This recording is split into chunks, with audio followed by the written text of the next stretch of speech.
After cleaning, the soybeans are crushed into flakes using flaking rollers. Flaking increases the surface area of the soybeans, making it easier for the solvent or pressing machinery to extract oil efficiently. The next step typically involves cooking and conditioning the flakes to optimize their structure for oil extraction. Cooking involves heating the flakes to denature proteins and reduce moisture content. The heart of the production line is the oil extraction process, which can be performed either through mechanical pressing or solvent extraction.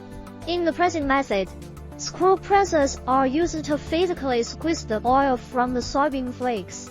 Solvent extraction, on the other hand, following extraction, the crude soybean oil undergoes refining processes, including deguming, neutralization, bleaching, and deodorization.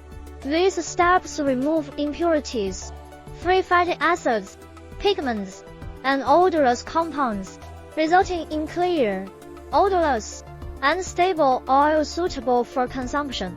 Finally, supporting equipment such as conveyors, elevators, storage tanks, and control systems ensure smooth operation and coordination across all stages of the production line.